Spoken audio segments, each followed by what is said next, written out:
Hi folks, and welcome back to Meaningful Money.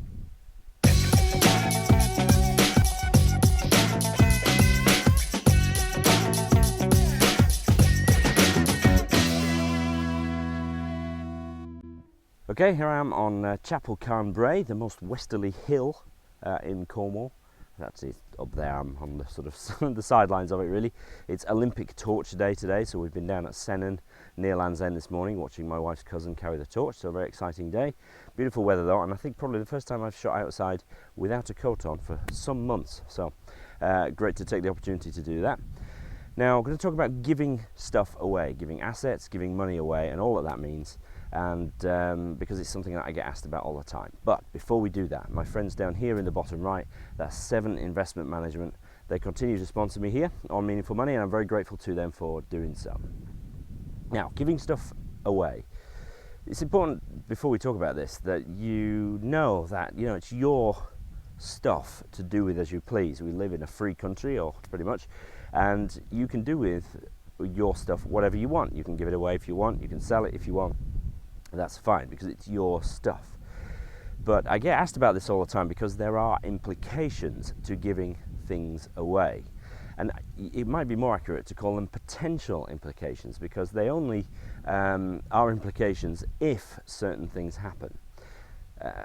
But before I get to that, why would you give stuff away anyway? Why would you do that? Why would you give up access and ownership to something that you've worked hard to amass, or that perhaps you've been given yourself? Well, the main reason is usually inheritance tax. People usually want to give things away to reduce the value of their estate so that they pay less tax, or even pay less, no tax at all on death. As you remember, I can't remember what video it is, but as it stands at the moment, anything you own, less whatever you owe, if that figure is more than £325,000, you will be taxed at 40% on the excess. Husband and wife or civil partners, that figure is doubled. As long as you pass everything to each other, you get an allowance each, and that can be shared, right? So 650,000 then. So that's how inheritance tax works, very simply. But there are implications. So if you give something away, there could be implications if, and there are three ifs. So the first one is if you die within 7 years of making the gift, giving the thing away. If you go into care, long-term care, and if you still get a benefit from the thing that you've given away. So three ifs, three potential implications. If you die within 7 years, if you go into care subsequently, and if you still get a benefit from the thing that you've given away. So I'm going to deal with those three things one at a time. Probably the third one will be in the next video. So the first one is if you die within 7 years. So how does that work? Well, let's use an example. Just going to scooch a little bit, bring in a graphic, I think. If you give away a nice round figure, let's call it £100,000. Let's say you're pretty loaded and you decided you want to give away £100,000 to reduce your estate.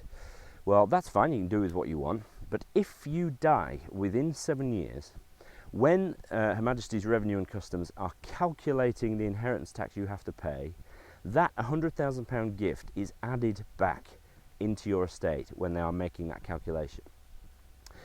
But it's added back on a kind of a sliding scale, depending on how long it is after making the gift that you have passed away. So 100,000, nice round figures. If you die in the first 3 years after you've made that gift of 100,000, then all of that gift will be added back into your estate when they are calculating the inheritance tax. If you die in year 4, then 80% of that gift will be added back. Year 5, 60%.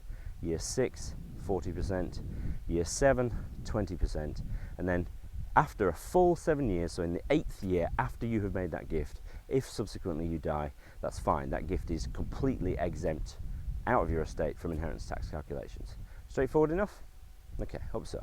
So you can understand that if you give something away and die within 7 years, that money would be added back into your estate, at least notionally, when they're calculating your inheritance tax. Okay, so let's get rid of that.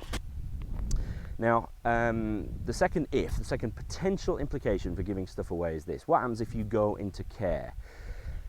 Now, it can be seen, or it can seem, if you have to go into long-term care and the local authority are doing the assessment on your finances to find out whether they need to fund your care in whole or in part, they will look back and see whether you have given any money away.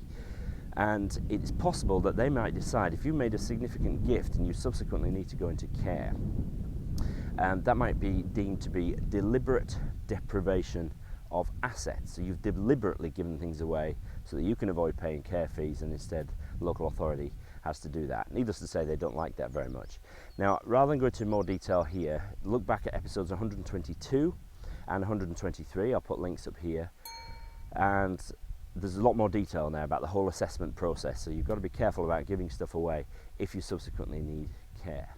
So those are our first two implications. Now the third one, the third if you like, there could be implications to giving something away if you retain a benefit from the thing you've given away. For example, if you have given your property away but you continue to live in it. That's a little bit more detailed for this video. I think we'll draw a line under this one, and I'll come back to that next time. So thanks for watching this one. I'll see you next time, and thanks. See you again.